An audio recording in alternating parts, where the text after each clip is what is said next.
ഇന്ന് നമുക്ക് കൊഞ്ച് കൊണ്ടൊരു കറി ഉണ്ടാക്കാം. കൊഞ്ചും മുരിങ്ങയ്ക്കായും ചേർത്ത് ഒരു കറി ഉണ്ടാക്കാം. നിങ്ങൾക്കിൽ ചിലർക്ക് ഉണ്ടാക്കാൻ അറിയാമായിരിക്കാം, ചിലവർക്ക് അറിയില്ലായിരിക്കാം. നമുക്കൊന്ന് ഉണ്ടാക്കി നോക്കാം. ഇപ്പോൾ കൊഞ്ചിൻ്റെ സീസണൊക്കെ ആണല്ലോ. തേങ്ങ അരച്ചുള്ളൊരു കറിയാണിത്.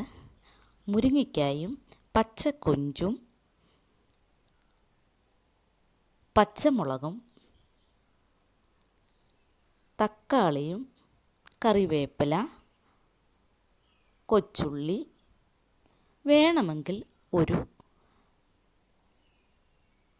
ഒരു കഷ്ണം കുടംപുളിയും ചേർക്കാം. ഞാനിന്ന് അത് ചേർക്കുന്നില്ല.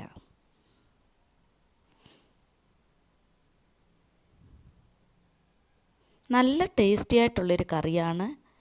എത്ര ചോറുണ്ടാലും നമുക്ക് മതിയാകാത്ത രീതിയിൽ അതുപോലെ ടേസ്റ്റുള്ളൊരു കറിയാണ്. നമുക്കുണ്ടാക്കാം. കൊഞ്ച് വൃത്തിയാക്കി അതിലേക്ക് മഞ്ഞൾപ്പൊടി, മുരിങ്ങയ്ക്ക,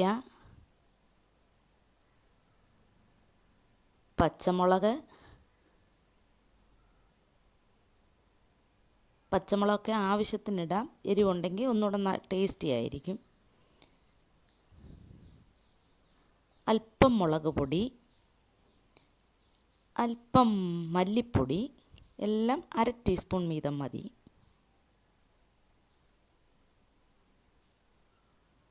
ഉപ്പ്, കറിവേപ്പില,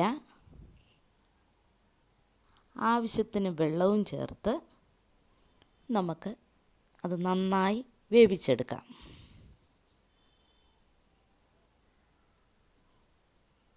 തക്കാളിയും വേണമെങ്കിൽ ഒരു കഷ്ണം പുളിയും ചേർക്കാം. അത് നല്ല ടേസ്റ്റാണ്. നമുക്ക് നന്നായി വേവിച്ചെടുക്കാം. ഇത് നന്നായി വെന്തതിന് ശേഷം തേങ്ങായും, ഇതിൻ്റെ മെയിൻ പെരിഞ്ജീരകമാണ്. തേങ്ങായും പെരിഞ്ജീരകവും കൊച്ചുള്ളിയും ചേർത്ത് നന്നായി അരച്ചെടുക്കാം.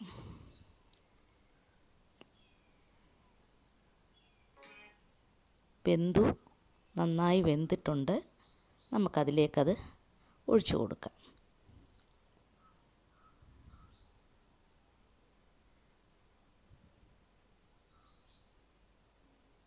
ഉപ്പ് വീണ്ടും വേണമെന്ന്, ആവശ്യത്തിന് വേണമെന്ന് നോക്കണം. അല്പം കൂടി വേണ്ടി വരും.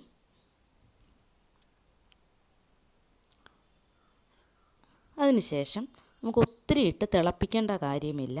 ഒന്ന് തിളച്ച് കഴിയുമ്പോൾ നമുക്ക്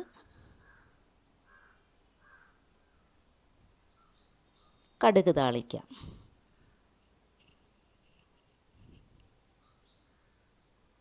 വീഡിയോ ഇഷ്ടപ്പെട്ടാൽ ലൈക്ക് ചെയ്യാനും സബ്സ്ക്രൈബ് ചെയ്യാനും ഷെയർ ചെയ്യാനും മറക്കല്ലേ.